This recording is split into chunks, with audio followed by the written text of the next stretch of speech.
Hello friends, bye academy में आप सभी का स्वागत है। आशा करता हूं आप लोग अच्छे होंगे, अपनी पढ़ाई और सेहत का ध्यान काफी अच्छे से रख रहे होंगे।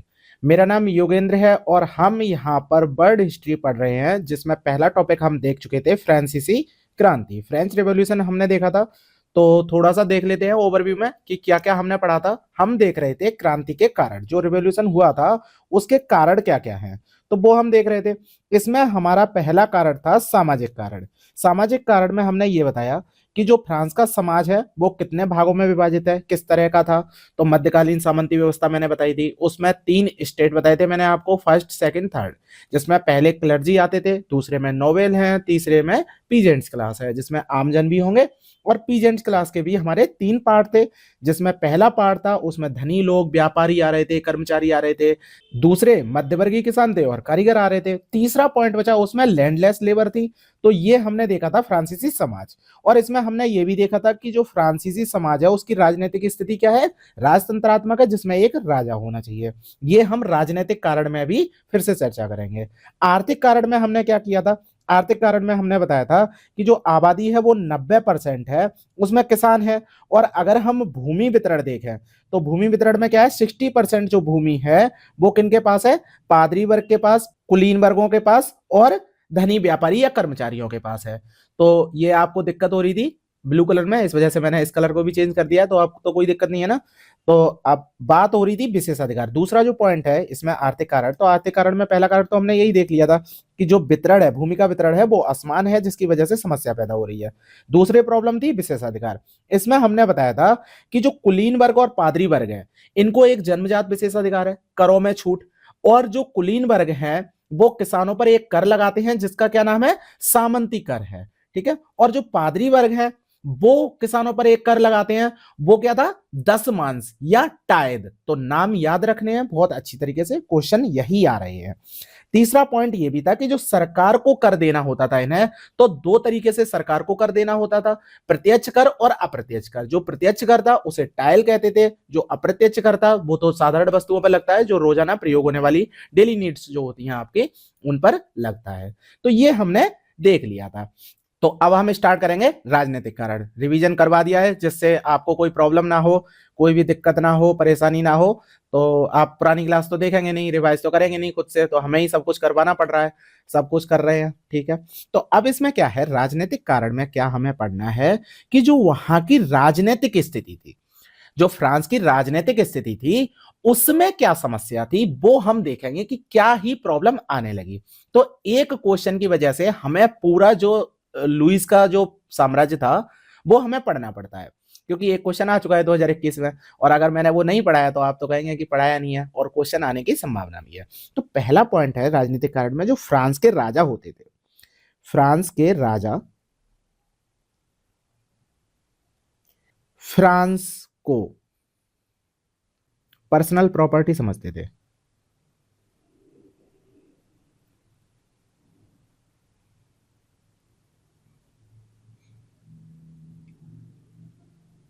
अब ये फ्रांस को पर्सनल प्रॉपर्टी समझते थे, इसका क्या मतलब है, इसका मतलब ये है कि फ्रांस में जो भी काम होना है, जो भी तरीके से चीजें हो रही हैं, उससे वो पर्सनल समझ रहे हैं कि हमारे घर की वस्तु है ये, तो ये फ्रांस के लोगों का सामान नहीं है। जो पब्लिक चीजें हैं वो फ्रांस के सामान नहीं है, फ्रांस के लोगों का सामान नहीं है, ये तो राजा का सामान है।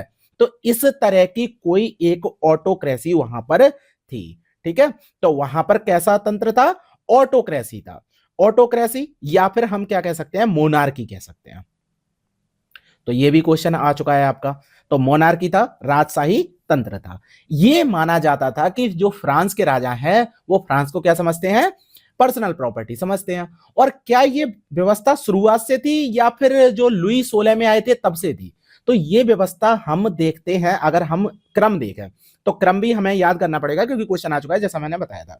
तो याद रखिए, लुई 13 में से हम करते हैं, यही क्वेश्चन आया है, लुईस 13। अब 13 को इस तरह से ही लिखना, ठीक है, और इस तरह से ही याद करना, क्योंकि क्वेश्चन में इस तरह से ही आता है। इनका जो कार्यकाल था वो 1610 से लेके 1643 तक था, और इनकी मृत्यु हो गई 1643 में। ठीक है। उसके बाद कौन बना, उसके बाद बना लुइस 14। ये 3 नहीं हो गया, 13 हो गया। ठीक है, अब ये बने 1643 में। 1643 से ये कब तक रहे? 1715 तक रहे। इनकी भी मृत्यु हुई थी। ठीक है, तो याद रखना, इनकी मृत्यु हुई, उसके बाद अगला राजा बना लुइस 15। अब लुइस 15 के साथ क्या हुआ? 1715 में ये राजा बने और इन्होंने किया 1774 तक कार्यकाल इनका रहा। ठीक है, इनकी मृत्यु होगी 1774 में। तो यहीं पर व्यवस्था थोड़ी सी गड़बड़ाने लगी। क्या हो रहा था कि अब तक जो चल रहा था, इन दोनों में जो चल रहा था, उसे हम क्या कहते हैं? उसे हम ऑटोक्रेसी तो कहते हैं। लेकिन आपने, जब हमने पॉलिटी पढ़ाई थी, तो एक हमने शब्द बताया था आपको हिंदी में। क्या कहा था हमने? हमने कहा था आदर्श आदर्श राजतंत्र। इसमें क्या होता है? आदर्श राजतंत्र में एक कोई व्यक्ति है और वो सही तरीके से काम कर रहा है राजा की तरह। और राजा का क्या मतलब है? राजा वो है जो सभी की देखभाल करता है। मतलब किसकी? अपनी प्रजा की। अपने प्रजा के हित में अगर कोई काम कर रहा है तो वो राजा होता है। और राजा द्वारा किया बनाया गया ये तंत्र क्या कहलाता है? राजतंत्र कहलाता है। और जहां पर जिस राजतंत्र में ऐसी व्यवस्थाएं लागू होती हैं उसे हम क्या कहते हैं? आदर्श राजतंत्र कहते हैं। ये 9th क्लास का पहला चैप्टर हमने पढ़ाया था, तो उस समय पे बताया था। तो ये जो ऑटोक्रेसी चल रही थी लुई 13 में और 14वें में, कुछ इसी तरीके से चल रही थी। यहां पर जो राजा थे वो राजा प्रजा के हित में ज्यादा बोलते थे, प्रजा के हित में ही काम करते थे। और ऐसा नहीं है कि वो राजा ऐसे कि किसी और की सत्ता पर अधिकार हो, उनकी सत्ता पर किसी और का अधिकार हो, ऐसा नहीं था। ऐसा बाद में होना शुरू हुआ। पहले के जो राजा थे उनके साथ ऐसा नहीं था। ये पॉइंट सही है, समझ में आया? इसके बाद जो 1715 से जो व्यवस्थाएं गड़बड़ हुई, उसमें सबसे बड़ा योगदान था अफसरों का, जिन्हें क्या कहा जाता था? इंटेंडेंट्स कहा जाता था। इंटेंडेंट्स क्या हो गए? इंटेंडेंट्स अब क्या करने लगे? खर्चा करने लगे। खर्चा करते थे, फिजूल खर्चा। ठीक है, फिजूल खर्चा करते थे। फिजूल खर्चा किससे करते थे? फिजूल खर्चा करते थे जनता द्वारा दिए हुए पैसे से। तो ये समस्याएं आने लगी। अब राजा तक सही बातें पहुंचना बंद हो गई। और राजा की कुछ व्यवस्थाएं थी उसकी वजह से भी गड़बड़ हुए, क्योंकि उनकी जो आर्थिक स्थिति वो भी खराब थी। और वहां पर जो आर्थिक तंत्र में लोग काम कर रहे थे उनकी बातें सुनना बंद कर दिया राजा ने। समझ में आया? तो ये कुछ व्यवस्थाएं थी लुई 15 में के शासनकाल में। उसके बाद आया लुई 16 में। लुई 16 में के साथ क्या हुआ? पहले से ही व्यवस्था गड़बड़ चल रही है। ठीक है, और ये आए 1774 में। और कब तक इनका साम्राज्य चलता रहा? इनका चलता रहा 1792 में। तो ये एक तो अंतिम साम्राज्य, अंतिम राजा थे, अंतिम राजा। और इनकी मृत्यु नहीं हुई थी, इन्हें हटाया गया था। इसके बाद राजतंत्र को ही खत्म कर दिया गया था। अब इनके शासनकाल में क्या क्या समस्याएं आई? ये थोड़े से दानी टाइप बन गए एक जगह पर, जहां पर कहा जाता है ना कि अपनी जब तक व्यवस्थाएं सही ना हो तब तक हमें दूसरों के मामलों में दखलंदाजी नहीं करनी चाहिए। क्या चल रही थी? यहाँ की जो आर्थिक स्थिति थी, अब ये देखो इंग्लिश में इतना समझ जाओगे ना आप, जो आर्थिक स्थिति थी, इकोनॉमिक स्थिति थी, आर्थिक स्थिति थोड़ी खराब थी। ठीक है, खराब थी। इन पर कर्जा था 2 अरब लिब्रे का। अब लिब्रे क्या है? लिब्रे है फ्रांस की मुद्रा। ठीक है, याद रखोगे, फ्रांस की मुद्रा है लिब्रे। तो 2 अरब लिब्रे का पहले से ही इन पर क्या चल रहा था? कर्ज चल रहा था। ठीक, अब 2 अरब लिब्रे का तो कर्ज चल रहा है। लेकिन क्या हुआ, जैसे ही ये लुई 16 में आए तो इनके पहले जो संबंध थे ब्रिटेन के साथ, वो संबंध खराब थे। ब्रिटेन के साथ संबंध खराब, ब्रिटेन के साथ संबंध खराब। और ब्रिटेन के साथ किनके संबंध खराब थे? अमेरिका के भी। ठीक, और अमेरिका के जो 13 उपनिवेश थे, मतलब ब्रिटेन के उपनिवेश थे 13। जब अमेरिका के हम मानचित्र देखते हैं ना इस तरीके से जो हम देखते हैं, तो यहाँ पर उपनिवेश बने हुए थे अमेरिका के 13। ठीक है, ब्रिटेन के 13 उपनिवेश थे जो अमेरिका में थे। तो ये जो 13 उपनिवेश थे ये आजादी के काम में लगे हुए थे, तभी उन्हें स्वतंत्र होना था। तो अमेरिका को स्वतंत्र कराने के लिए फ्रांस ने सहयोग किया, स्वतंत्र कराने के लिए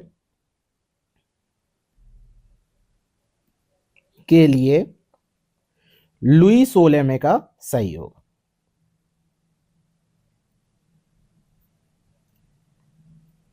और इससे क्या हुआ, लुई सोलेमे का सहयोग किया, सहयोग तो करना कोई दिक्कत नहीं है, लेकिन दिक्कत क्या आई, फ्रांस की जो आर्थिक स्थिति थी और खराब हो गई। फ्रांस की आर्थिक स्थिति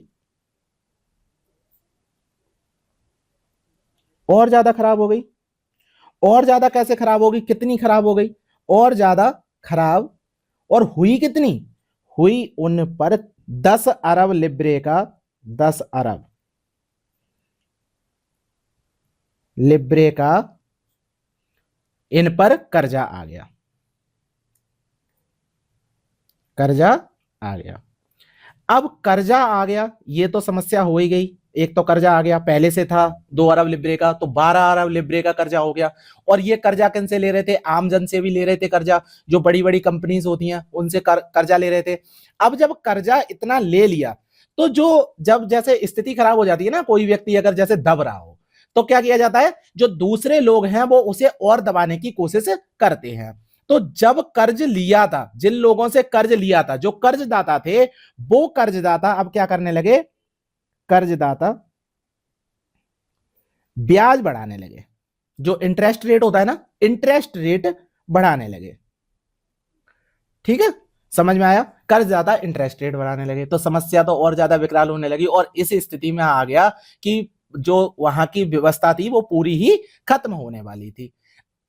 अब ये समस्या कब से चल रही थी, जब लुई सोलेमे आए तभी से ये समस्या चल रही थी। तो फिर आर्थिक सुधार क्या किए लुई सोलेमे ने, आर्थिक विफलता कहां रही, आर्थिक विफलता लुई सोलेमे ने बनाए थे, कई ऐसे व्यक्ति बनाए जो वित्तीय क्षेत्र में काम कर रहे थे, जिनमें कुछ नाम दिए हुए हैं, उनका काम देखते थे। और अगर वो कुछ भी कहते थे राजा से कि आप ये काम कर लीजिए और राजा की नीतियों के वो चीज खिलाफ हो, तो क्या करते थे, उन्हें हटा दिया करते थे। तो ऐसे ही कुछ लोग थे, जैसे तुर्गे थे, नेकर थे, कैलोन थे, ब्रियन थे। तो ऐसे लोग थे जिन लोगों ने लुई सोलेमे को बहुत ज्यादा बातें कही कि ये काम करिए, लेकिन उन्होंने बातें नहीं मानी। समझ में आया इतना पॉइंट। ये अभी हम क्या कर रहे हैं, अभी केवल ये बता रहे हैं कि वहां की जो राजनीतिक स्थिति वो कैसी थी, राजनीतिक स्थिति में जो समस्या उत्पन्न हो रही है वो किस वजह से हो रही है। राजा वित्तीय अधिकारियों की बात भी नहीं मान रहे हैं, मतलब अपने फाइनेंस मिनिस्टर की भी बात नहीं सुन रहे हैं। इस वजह से ये विफलता उन्हें देखने को मिल रही थी।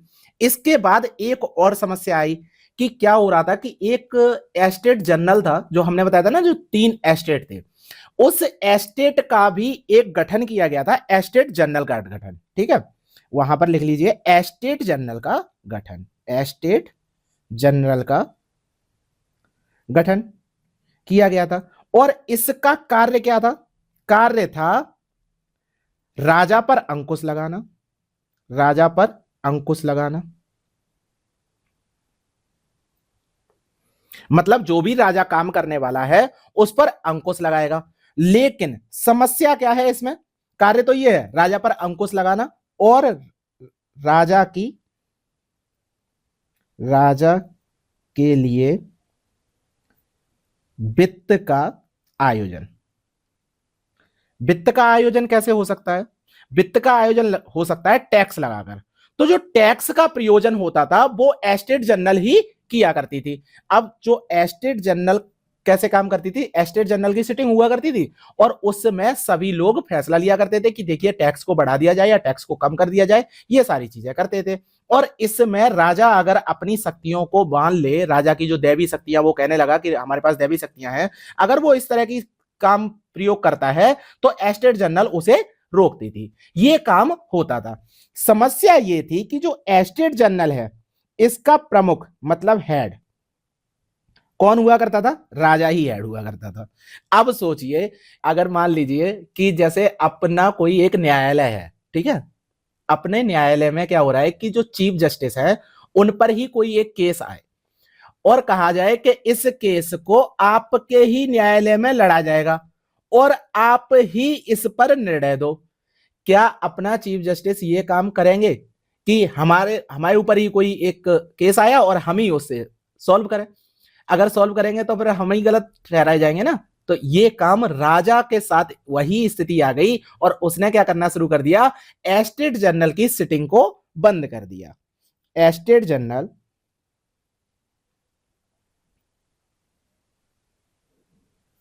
की सिटिंग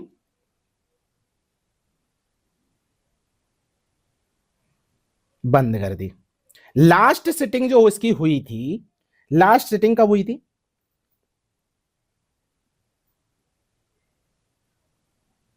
लास्ट सिटिंग इसकी हुई थी 1614 में। उसके बाद से ये सिटिंग होना ही बंद हो गई। ठीक है, अब इसकी बात की जाने लगी कि फिर से सिटिंग को करिए, उसकी सिटिंग बनाइए। ठीक है, तो इस वजह से अब जो सिटिंग होने वाली थी, अब कब होने वाली थी? अब होने वाली थी 1789 में। समझ में आया? तो 1789 में सिटिंग होने वाली है, लास्ट सिटिंग 1614 में हुई थी। अब ये एस्टेट जनरल की सिटिंग जो होनी है वो क्यों होनी है? राजा क्यों इस बात के लिए मान रहा है?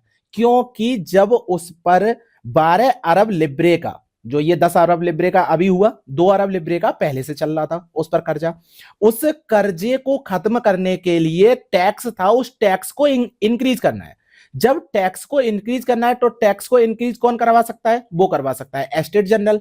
तो राजा पर दबाव बनाया गया कि एस्टेट जनरल की सिटिंग कराइए और टैक्स को इंक्रीज अगर करवाना है आपको तो फिर उस सिटिंग का होना अनिवार्य है। ये सामने आ रही थी समस्याएं राजा के सामने। तो एक कारण ये भी था और एस्टेट जनरल की पहली सिटिंग से ही हमें पता है क्या हुआ था?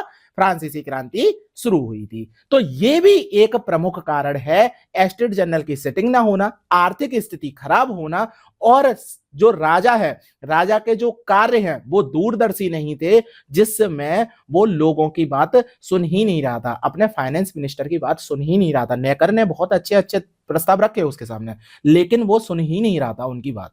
समझ में आया? तो ये थी। अब उसके बाद कुछ तत्कालीन परिस्थितियां भी देख लेते हैं कि कौन कौन सी तत्कालीन परिस्थितियां थी। तो अगला पॉइंट, इसमें चौथा पॉइंट हमारा माना जाएगा, राजनीतिक कारण हमने देख लिया। अब तत्कालीन जो परिस्थितियां थी वो भी कारण के रूप में थी। तो तत्कालीन परिस्थितियां,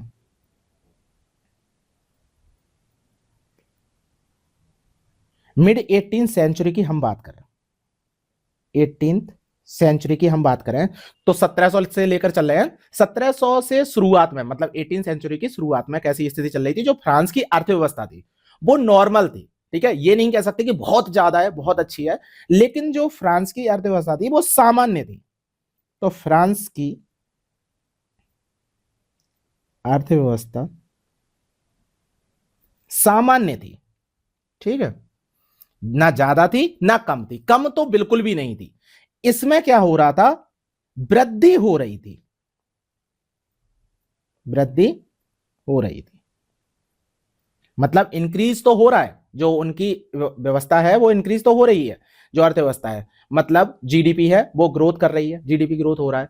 लेकिन इसका जो प्रभाव है, अर्थव्यवस्था का जो प्रभाव है, अर्थव्यवस्था का प्रभाव पड़ता है ना पूरी जनता पर, तो जो प्रभाव है वो प्रभाव सभी पर नहीं पड़ रहा था। सभी पर कैसे नहीं? मतलब इसका मतलब क्या है? आर्थिक विकास नहीं हो रहा था, आर्थिक विकास मतलब डेवलपमेंट, डेवलपमेंट नहीं, समृद्धि हो रही थी, समृद्धि हो रही थी। समझ में आया? तो आर्थिक विकास नहीं हो रहा था, आर्थिक समृद्धि तो हो रही थी उस समय पर, जिसमें अगर हम देखें तो क्या क्या स्थितियां थी। जैसे अगर हम बात करें तेल क्षेत्र, ऑयल सेक्टर,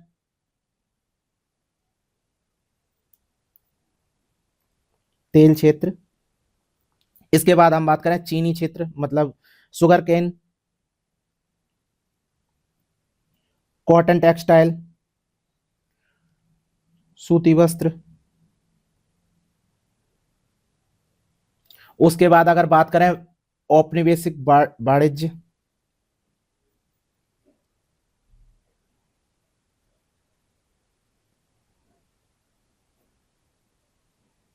इनमें तो क्या हो रहा था, इनमें हो रही थी वृद्धि, ठीक है, वृद्धि हो रही थी, मतलब स्थिति तो सही थी। जब इन सब चीजों में वृद्धि हो रही है, तेल क्षेत्र में वृद्धि हो रही है, चीनी क्षेत्र में वृद्धि हो रही है, सूती वस्त्र, औपनिवेशिक जो वाणिज्य है उस सब में सही हो रहा है। फिर समस्या कहां है? समस्या आना शुरू हुई 1771 में। समस्या कहां से आना शुरू हुई? 1771-72 का दौर, 1771-72 का दौर। क्या हुआ इस समय पर? इस समय पर फसल खराब हो गई, फसल खराब। लिखते जाना सब कुछ, कोई भी पॉइंट छूट नहीं रहे ना, कोई भी पॉइंट अगर छूट रहा हो तो आप बता देना, मैं स्पीड और स्लो कर दूंगा। आपको अपने नोट्स साथ के साथ बनाते जाने हैं। जब फसल खराब हुई तो क्या हुआ? जो अनाज की कीमतें थी, अनाज, रोटी की कीमतें, ब्रेड, ठीक है, तो अनाज और रोटी की कीमतें थी, उनमें वृद्धि होने लगी, कीमतें बढ़ने लगी, मतलब उनका प्राइस इंक्रीज होने लगा, कीमतें बढ़ने लगी। कीमतें बढ़ने लगी तो क्या हुआ? जब कीमतें बढ़ने लगी तो लोगों में, आम लोगों में, जो कॉमन लोग थे, कॉमन पीपल्स थे, उनमें क्या होने लगा? विद्रोह होने लगा, ठीक है। विद्रोह की स्थिति सामने आई, पहली स्थिति विद्रोह की अगर पहली स्थिति पाव रोटी को लेकर सामने आई तो वो कौन सा समय था? 1771-1772 का समय था। और हमने ये क्या बताया था आपको? हमने बताया था, जब ये बात कर रहे थे तो इस समय किसका कार्यकाल चल रहा था? इस समय कार्यकाल चल रहा था लुई 15वें का। समझ में आया? तो ये नहीं कह सकते कि लुई 16वें के साथ स्थिति खराब हुई। लुई 16वें की तो शुरुआत से ही स्थिति खराब थी, लुई 15वें ने स्थिति पहले ही खराब करना शुरू कर दी थी। समझ में आया? तो फसल खराब हुई जिसकी वजह से उपद्रव होना शुरू हो गया, ठीक है। पहला उपद्रव यहां से शुरुआत हुई। अब क्या हुआ? जब ये चीजें आने लगी तो इसमें ही एक क्वेश्चन मिलता है। जब मैं ये नोट्स पढ़ रहा था तो एक क्वेश्चन मिला एंशियंट रिजीन का, ठीक है, जिसमें पुरातन शासन व्यवस्था कहा गया। तो जो 1789 से पूर्व का काल है उसे हम एंशियंट रिजीन कहते हैं। ये क्वेश्चन आ चुका है तो ये मैं बाद में कराऊंगा, ठीक है। अभी आपके इग्नू के नोट्स में यहीं पर लाइन लिखी हुई है तो इस वजह से मैंने आपको बता दी। तो इसके बाद स्थिति आई 1775। 1775 में माना जाता है आर्थिक संकट की शुरुआत। अब मैं ये आपको एक दे लाइन लिखवा रहा हूं ना, इसका मतलब ये है कि ये क्वेश्चन सीधे सीधे आ सकते हैं। अब आर्थिक संकट की शुरुआत आपसे पूछ लिया जाए, फ्रांस में आर्थिक संकट की शुरुआत कब हुई? इकोनॉमिक डिप्रेशन की शुरुआत कब हुई? तो आप बताएंगे 1775 में, ठीक है। आर्थिक संकट की शुरुआत मानी जाती है यहां पर। यहीं पर क्या हुआ? शराब का उत्पादन होना शुरू हुआ था। यहां पर एक पॉइंट और अगर ऐड करें तो शराब उत्पादन में वृद्धि हुई, शराब उत्पादन में वृद्धि। ये जो निशान है ना ऊपर वाला, इसका मतलब है वृद्धि, ठीक है। अगर मैं नीचे निशान बनाऊं तो कमी का मतलब होगा ये, ठीक है। तो शराब उत्पादन में वृद्धि हो रही है। और इसके साथ एक समस्या और क्या थी? जो बिक्री है वो बिक्री सीमित है, बिक्री सीमित है। अब बिक्री सीमित क्यों है? क्योंकि अभी हमने बताया कि आर्थिक संकट की शुरुआत हो गई, लोगों के पास पैसे ही नहीं है, पाव रोटी खाने के पैसे नहीं है, शराब कैसे खरीद सकता है? समझ में आया? तो इस वजह से बिक्री सीमित है। और इन दोनों का प्रभाव क्या पड़ा? जो कीमतें हैं, शराब की कीमतें हैं, वो कीमतें कम हो गई। इसका कारण क्या है? इसका कारण यह है कि शराब फैक्ट्री में रखी हुई है तो उन्होंने कहा अरे शराब की बिक्री तो करनी है। आप 100 रुपए की एक बोतल है, आप 50 रुपए की बोतल ले जाइए, पर बोतल ले जाइए। तो लोग क्या कहेंगे? अरे 100 की नहीं 50 की मिल रही है, ऐसा करो 2 बोतलें खरीद लो, 100 रुपए में 2 बोतलें मिल रही है, ले गए ना। इस वजह से कीमतें कम करी गई। जब कीमतें कम करी गई तो मुनाफा कम हो गया, मुनाफा कम हो गया। एक पॉइंट ये भी आपको दिखाई दिया। उसके बाद एक समस्या और आई। अगर हम पॉइंट्स और डाल लें, पॉइंट्स डाल लेते हैं, ठीक है। ये पहला पॉइंट मान के चलिए। उसके बाद दूसरा पॉइंट आया यहां पर बी। अगर सी पॉइंट की बात करें तो सी पॉइंट में क्या हुआ, चारे का अभाव हुआ, जो चारे की फसल थी वो बर्बाद हो गई थी। ठीक है, चारे का अभाव। अब चारा क्या होता है, जो पशुओं को खिलाया जाता है, ठीक है, जिससे क्या हुआ, पशुओं की मृत्यु हो गई, पशुओं की मृत्यु हो गई। अब पशुओं की मृत्यु हुई तो फ्रांस की 1/3 आबादी, फ्रांस की 1/3 आबादी प्रभावित हुई।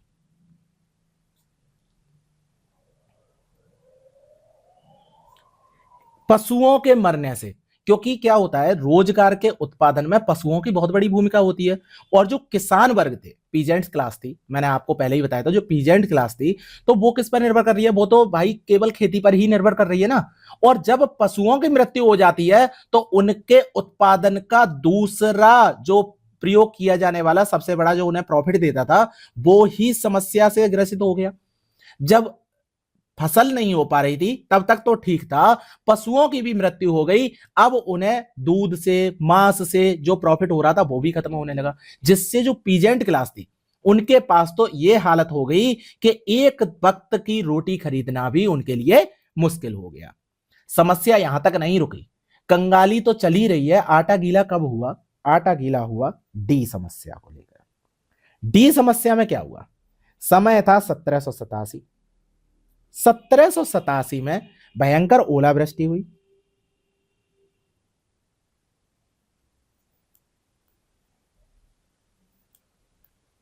भयंकर ओलावृष्टि हुई, ओलावृष्टि, और इससे फसल बर्बाद।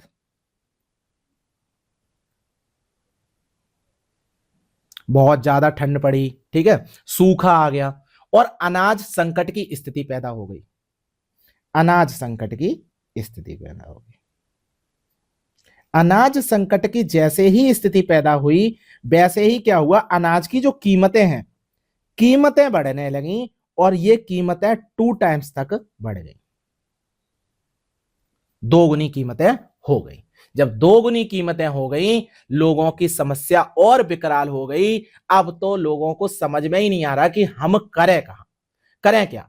जो हमारी मतलब राजा तो गड़बड़ कर ही रहा है, राजा की जो आर्थिक विफलताएं हैं वो तो सामने आ ही रही हैं, हमारे साथ प्राकृतिक विफलताएं क्यों सामने आ रही हैं, ये क्यों ओलावृष्टि हो जाती है, ये क्या हो रहा है। और जब एक व्यक्ति इतना हताश हो जाता है, इतना टूट जाता है, उसके सामने कोई भी समस्या का समाधान नहीं दिखता है, तो वो किसी एक पर्टिकुलर एक चीज को टारगेट करता है।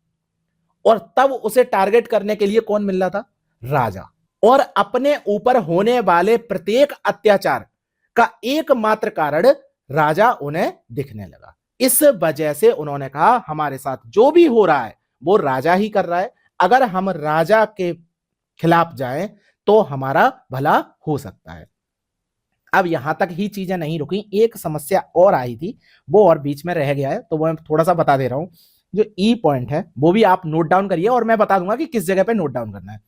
समय था 1786 और अभी हम बात कर रहे थे अमेरिका और ब्रिटेन की बात करी थी हमने, ठीक है, अमेरिका और ब्रिटेन के साथ संबंध खराब थे और फ्रांस ने ब्रिटेन का विरोध करते हुए अमेरिका का साथ दिया, जिससे अमेरिका तो आजाद हो गया, लेकिन फ्रांस पर 10 अरब लिब्रे का कर्जा आ गया। समझ में आया स्थिति क्या हो रही है। यहां पर ब्रिटेन गलत है ना, मतलब ब्रिटेन के खिलाफ जा रहे हैं, ब्रिटेन के खिलाफ आप जा रहे हो और 1786 में एक संधि करते हो और संधि का क्या नाम है, फ्रांसीसी ब्रिटेन ब्रिटिश व्यापार संधि।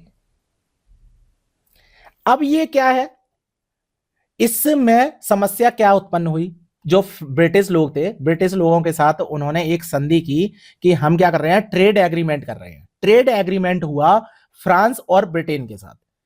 इसमें फ्रांस में आने वाली जो आयातें थी, मतलब ब्रिटिश की जो वस्तुएं थी ब्रिटिश वस्तुएं फ्रांस में आने पर उनका आयात शुल्क कम कर दिया गया। ब्रिटिश वस्तुओं पर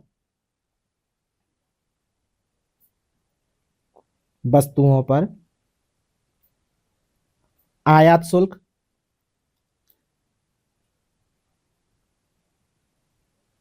कम कर दिया गया। आयात शुल्क क्या होता है? Import tax.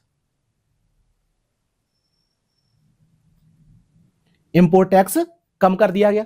अब इंपोर्ट टैक्स जब कम हुआ तो समस्या क्या होने लगी?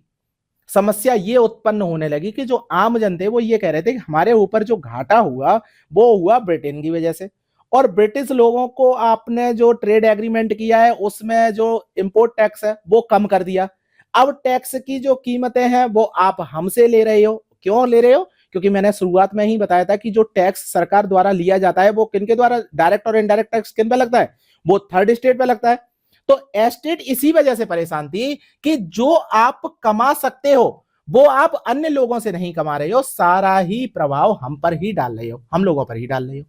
ये समस्या सामने आ रही थी। तो इतना हो गया तीसरा, राजनीतिक प्रभाव, और जिसमें हमने ये भी देख लिया कि जो तत्कालीन स्थितियां थी वो क्या थी।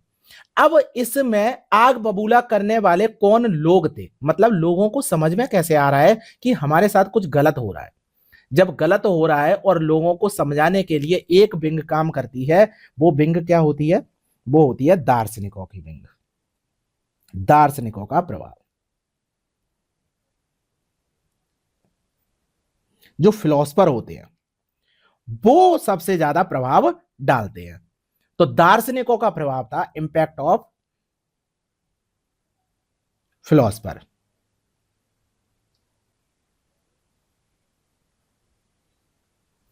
ठीक है, दार्शनिकों का प्रभाव। अब दार्शनिकों में कौन कौन आएगा? दार्शनिकों में बहुत से लोग थे जो इस पर प्रभाव डाल रहे थे।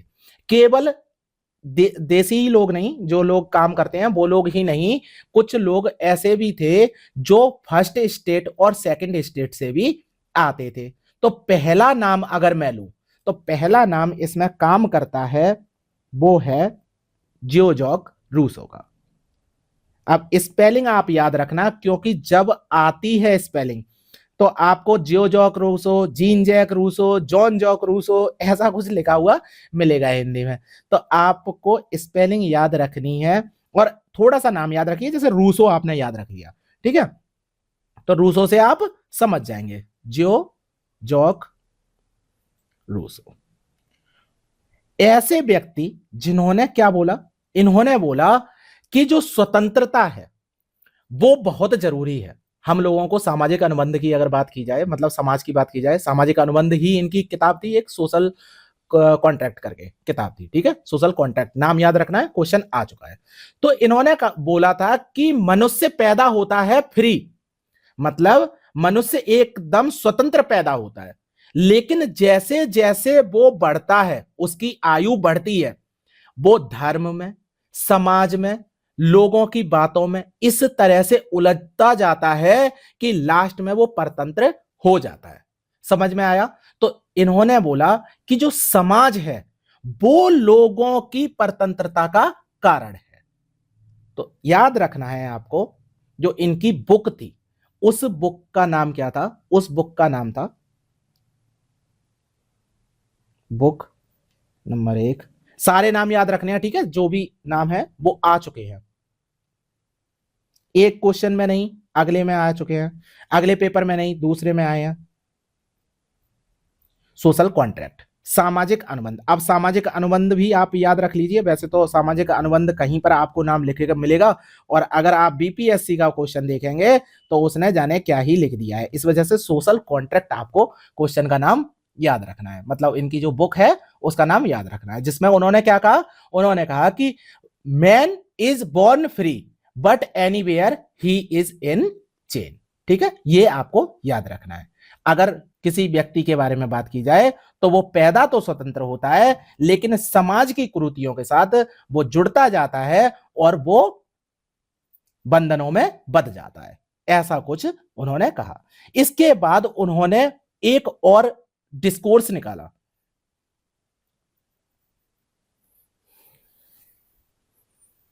और इनके बारे में भी एक कहावत है जो बहुत प्रसिद्ध है और वो आ चुकी है। इनके बारे में नेपोलियन ने कहा, नेपोलियन ने कहा, क्या कहा? अगर रूसो ना होते,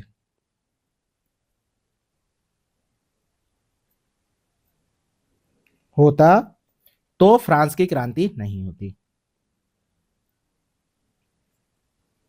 की क्रांति नहीं होती।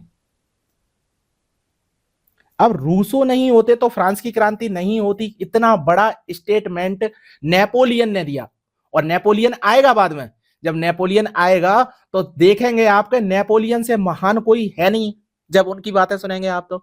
और नेपोलियन कह रहा है एक दार्शनिक के बारे में कि वो दार्शनिक ना होता तो फ्रांस की क्रांति नहीं होती। तो फ्रांस की क्रांति पर रूसो का जो प्रभाव था वो प्रभाव किसी और का नहीं पड़ा। सोशल कॉन्ट्रैक्ट, सामाजिक अनुबंध ने उसने ऐसी ऐसी बातें बताई जो बातें हम आगे करेंगे, बताएंगे कि किस तरह की चीजें थी जो लोगों के समझ में आई। इसके बाद और भी लोग थे रूसो के साथ। रूसो के साथ थे, पहले थे एक आवेसीए, नाम आपने एनसीईआरटी में पढ़ा होगा। आवेसीए थे, उन्होंने बताया था व्हाट इज थर्ड स्टेट, इसमें बताया था। अब देखिए आबे को आप इस तरह से मान के चलिए कि आपने एओ ह्यूम का नाम सुना है। एओ ह्यूम क्या थे? वो ब्रिटिश थे, लेकिन उन्होंने एनी बेसेंट भी ब्रिटिश थी, उन्होंने भारत का साथ दिया। वैसे ही आबे दूसरे थे एक मिराबियो।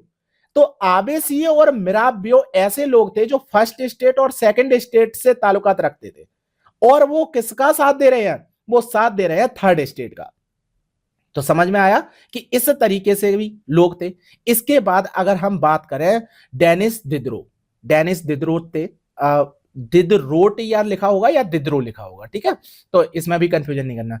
इन्होंने एक इंसाइक्लोपीडिया रखी, जो अपना जो होता है ना इंसाइक्लोपीडिया, तो समझते ही हैं आप, मतलब कि सबका एक जगह पे जो वो कर लेते हैं, इकट्ठा कर लेते हैं।